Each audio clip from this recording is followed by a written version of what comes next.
to the other islands in the Pacific. They had a society of law and order.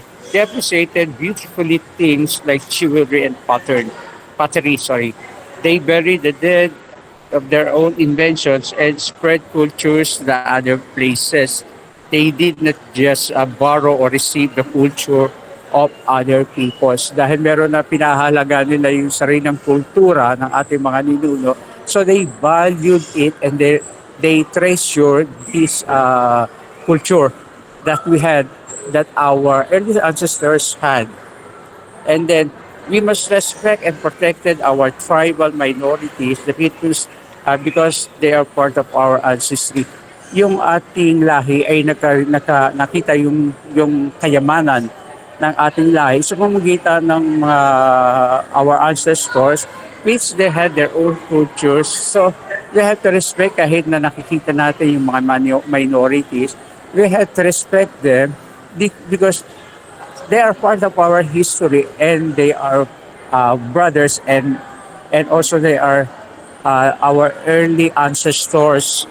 Then we must take a gospel and train ourselves how the Christian missionaries among these minority tribes in our good country is good practice for our evangelists and missionaries, because the other non-Christian nations in Asia, Africa, and Latin America also have many rival groups. Nakita natin yung pagdadala ng mga misyonaryo sa ating iba't ibang bansa, which introduced to us different religions, especially during when the Spaniards came.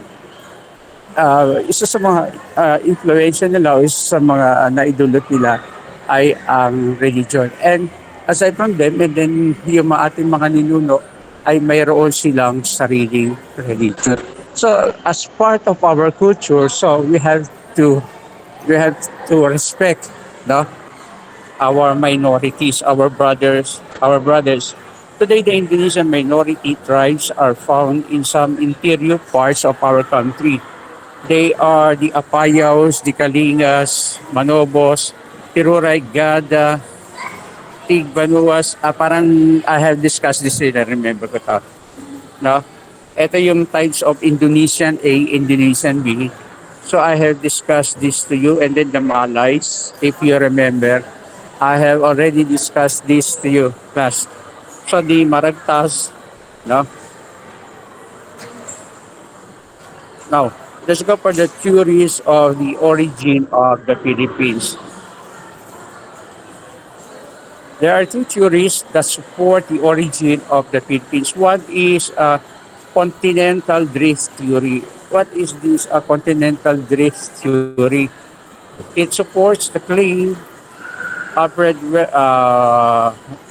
Wegener that the two continents drifted some 200 million years ago. Laurasia to the northern hemisphere, and Gondwaland. Teka ha, teka, sandali lang class. Wait a minute. Wait.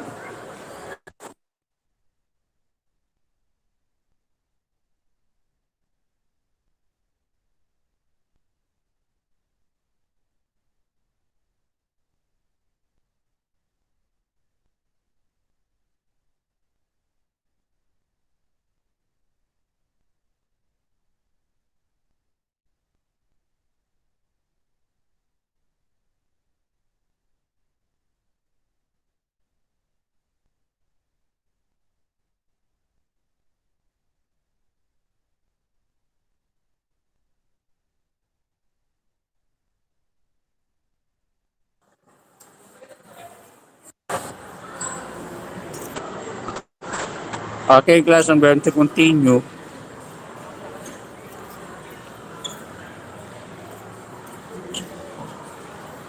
So the origin of the Philippines from 200 million years ago, Laurasia to the northern hemisphere in Gondwana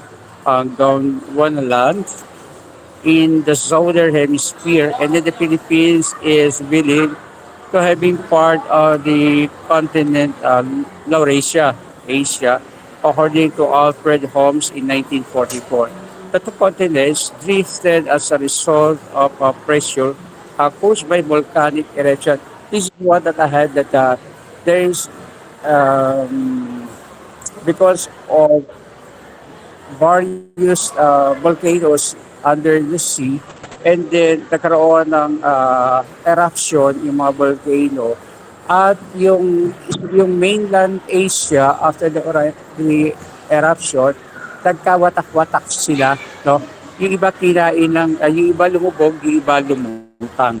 Yan yung isa sa mga theory na sinasabi dito na um, yan yung continent, no? The Philippines is believed to be part of the continent Laurasia, and then the Philippines sits on a subplate of the Eurasian plate, now called Philippine plate. And then, based on this theory, scientists believe that the Philippines archipelago was part of the ancient continent and was only separated through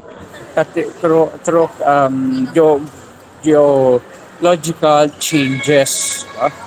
Nagkaroon ng iba't ibang pagbabago. And then another theory is the Pacific theory. What is the Pacific theory? It supports the claim that Dr. Bailey Wills that the Philippines was formed due to the eruption of volcanoes in the periphery of the Pacific basin of the Pacific Ocean as far as the eastern part of Asia continent, with eruption underwater volcanoes is called volcanism. Ito yung because of volcanic eruption. The eruption of underwater volcanoes some 200 million years ago resulted in the piling up of extrusive of molten rocks, causing the emergence of islands in the Pacific Ocean. The following process of volcanism formed the structure foundation of the Philippines. Pacific theory contends that the study of the nature of the rocks beneath the ocean and the volcanic characters archipelago made. So ito yung sinasabi dito na yung two volcanic eruption, nagkahiwa-hiwalay yung ibang part of mainland Asia, yung ating bansa, yung Japan, the different countries that I have mentioned to you because this is due to the volcanic eruption. Ito yung mga rock tapos nalumutang at nanatiling, yung iba nag-submerge, yung iba ay emerge lumutang through volcanic eruption. To prove their theory, scientists cited that the evidence such as the elevation of Baguio City and other nearby country areas were porous and old volcanic stocks. So the formation of glacier in many parts of the world resulted in the ice sheets to cover a great portion of North America. Dahil nga yung mga yelo ay tunaw, yan din ang nag-cause na pagkakahiwa-hiwalay ng iba't ibang bansa dito sa Asia. And then, according to this theory, all the islands in the Pacific were connected to each other. At least sabi ka na isang mainland Asia, and then to each other, and the others were even connected to nearby countries in Southeast Asia by land bridge theory. Ito yung pinagdugtong-dugtong tayo sa pamamagitan ng mga tulay. At itong mga tulay nito ay iyong mga yelo, no, na nanatili. Kaya lang, pagkatapos ng ice age, ay natunaw na yelo, kaya nahiwalay na tayo sa kanila. Pero yung mga iba't ibang lahi na nakatira sa iba't ibang parte ng mainland Asia ay nakarating na sa ating islands, sa iba't ibang islands sa Indonesia. Kaya lang, pagkatapos matunaw na yung nagko-connect, no, yung land bridge na nagko-connect sa iba't ibang parte ay nag-settle na mismo sa ating sa ating bansa at sa ibang bansa. Sabi dito, they theories that during the Ice Age or the Pleistocene about 250 years ago, this is prehistory. No? 250 years ago, the water surrounding the Philippines receded is about 156 feet below its present level. When when the earth got warmer and the ice caps began to melt, the water covered and submerged the land bridge theory. So, pagkatapos nga nung yung, yung mga yelo na natunaw, ito ay nag-cause para magkahiwa-hiwalay na yung mga iba't ibang bansa na pinagdudugtong ng land bridge sa sa mainland Asia at yun ay sinasabi yung the remnant of the lost continent. Yung mainland Asia, yung mga remnant, tayo mga lagi na naiwan, no, na nag-emerge, no, na lumutang. And then the case of Philippines on the western margin of the Pacific Ocean, which is comparatively unstable, segment of the Earth's crust may help explain the pattern of landfall. So the development, the entire margin of the Pacific Basin from Japan to Taiwan, Philippines, Indonesia, New Zealand, owes much in the development to the action of the process of folding. So faulty and volcanic activity, geologists call this region as the girdle of fire or the ring of fire because it is a region of frequent volcanic activity. The geologic process aforementioned resulted the Philippines as an inverted Y shape. Kasi kung titignan natin yung ating bansa, babalik ka rin, iyon ay Y shape, no? Ang Pilipinas. The Y shaped archipelago consisting of more than 7,100 islands and islets. So, these islands are commonly grouped into the three major divisions, namely Luzon, Visayas, and Mindanao. So its land surface is crisscrossed by the mountains and drained by small river system. Now, what about the origin of the Filipinos? So the first Filipinos is many historians and scientists believe that the first inhabitants of the Philippine Islands emerged during the Pleistocene period. Na ito yung Stone Age period. There are two theories on where the inhabitants, the first Filipinos came from a namely Bayer, according to Otley Bayers, one of the famous historian, si Bayer. Ang sabi ni Otley Bayers, the first Filipinos, noted social scientist named Otley Bayer, believes that the Filipinos descended from different groups that came from the Southeast Asia in successive waves of migration. So galing dito yung mga unang lahi dito sa mainland sa Southeast Asia. And then each group had a distinct culture with its own customs and traditions. According to Lando Jocano, and then believes that Asians, including the Filipinos, are the result of a lengthy process of evolution and migration. Ito yung proseso ng mahabang pag-unlad, development ng mga Pilipino through different races that migrated in our land. So many historians and scientists believe that the first inhabited Philippines islands emerged during sorry. The first migrants were that were cake, the Dome Man, or the caveman because they live in caves. Ito pa rin a part ng ano ito, class. This is also a part of Stone Age or the Stone period. The other is an Homo sapiens or the modern man or the this man who is already a learned man. No? Ito yung Homo sapiens. And then, who existed about 250,000 years ago. They did not have any knowledge of agriculture and they lived hunting and fishing. It was precisely in search of food they came to the Philippines by way of land bridge and connected the Philippines and Indonesia.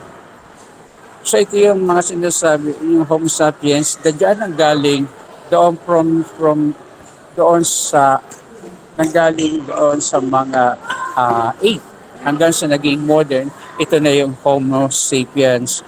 Owing perhaps to their migratory nature, they eventually led the Philippines for destination unknown. And then the second group of migration of migrants or migration was composed of dark-skinned pygmies called the Aitas. Still, I am speaking about the Aitas. And then through the land bridge from Malaya, Borneo, and Australia, dito nang galing itong mga Aitas, galing sa Malaya, Borneo, and Australia, until they reached Palawan, Mindoro, and Mindanao. They were pygmies who went around practically naked and were good of hunting, fishing, food gatherer. They use spears and small flint stones weapons. Ito yung mga flakes, no? Yung maninipis na bato na ginagamit nilang mga panghiwa at they use it for hunting. And then the Aitas were already in the Philippines when the land bridge disappeared. So, nakamigrate na dito yung mga Aitas noong matapos nung ice melt. No? And then because of the disappearance of the land bridge, the third wave of migrants was necessarily skilled in seafaring. These were the Indonesians, no? Indonesian A who came to the island in boats. They were more advanced than the Aitas in that they had tools made up of stone and steel, which enabled them to build sturdier houses. They engaged in farming and mining and used the materials made of brass. So they were clothing and then the other body ornaments. Ito na yung mga Indonesian A. Next, last na migrate to Philippines according to Bayer were the Malays. So ito yung dito yung sa una, ito na yung they engage in farming, mining, and use materials made of brass. Ito yung metal age at ito na yung mga Indonesian B. And then the last migrants in the Philippines, according to Otley Bayer, were the Malays. They were believed to have come from Java, Sumatra, Borneo, and the Malay Peninsula more than 2,000 years ago. Like the Indonesians, they also traveled in boats. No? So yung Indonesian A and then the Indonesian B, they traveled by boats. Actually, sabi nga doon, balangay or barangay. So the Malays were brown skin of medium height with straight black hair and flat noses. Their technology was raised to be more advanced than that of their predecessors. They engaged in pottery, weaving, jewelry making, and metals smelting, and introduced the irrigation system in rice planting. So, the theories of the origin of the Filipinos through migration theory composed by Otley Bayer. The ancestors of Filipinos came in the wave migration. First to reach the archipelago was a Doneman or what we call the caveman. And then next to settle are the Negritos, no? Were described to have black skin. Ito yung mga Negritos. Third to arrive were the Indonesians. No? The Indonesian A was tall, slender, with light complexion and then thin lips. Indonesian B, the characteristics of Indonesian B, shorter with bulky body and dark complexion and thick lips. The last to reach the archipelago were the Malays. They reached the Philippines by the use of balangay or what we call the barangay or boat, and they introduced the Iron Age culture. So, yun yung pinaka-moderno na nag-settle sa ating bansa. Okay, class. So, natapos ko na yung ating yung our subject about the origin of the Philippines and then also the origin of the Filipinos. Do you have any other question with regards to the subjects that I have discussed to you? Meron kayong tanong, class? Hello? No po naman po. Wala na? Wala Okay, naman. class. Teka, sandali. Yeah. Balik ko lang sa ano. Sa...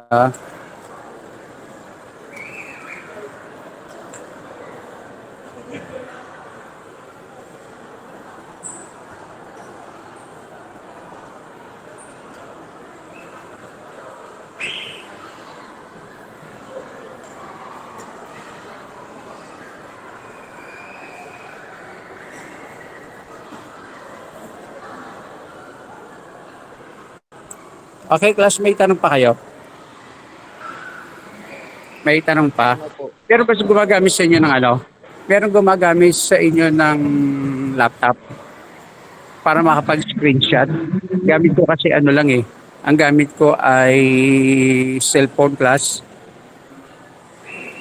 Meron sa inyong ano? Meron ba sa inyo nakapagdala? Meron gumagamit ng laptop? Meron. Po, sir. O pa-screen naman, ano, screenshot. Okay po. Plus, pa-open ang camera nyo para makapag-screenshot.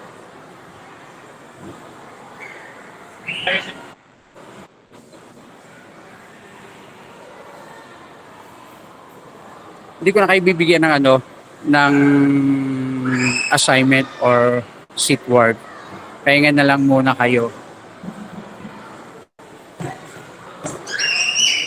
Ayan. Rick, Kate, Angelo, and then the Rosas, Isabel. 1, 2, 3, 4, 5, 6 plus 37 is 43. So 43 kayo ngayong present class. Hintayin natin ano, nakapag-screenshot na. Yes, sir. Pa si Richie. 38, 2, 4, 6, 44. So 44 kayo ngayon. Nakapag-screenshot na kayo. Sino yung kukuha ng ano, screenshot?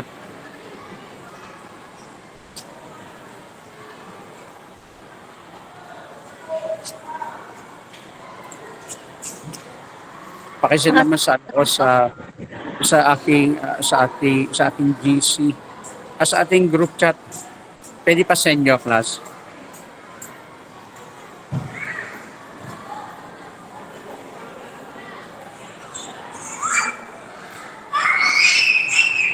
Okay na?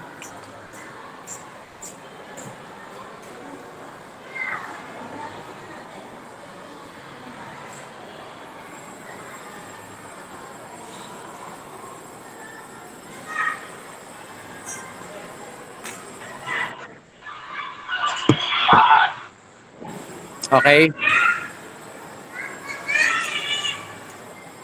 Tapos na, class. Apo. Okay, thank you, Maui. Sige, teka. Thank you, Maui. Okay, class, so we're going to continue another topic next Saturday. I'm going to dismiss you and then next week na ako magbibigay sa inyo ng ano ng either sheet work or assignment. Okay? Thank you Pwede po, na. sir. Okay po, Sige, sir. thank you. Thank you, sir. Ingat ka po dyan. Thank you po. A blessed Sunday to all of you. Bye, class. Sige po. Yan po, sir. Yes, Arman. Thank you Any po. questions? Ingat po.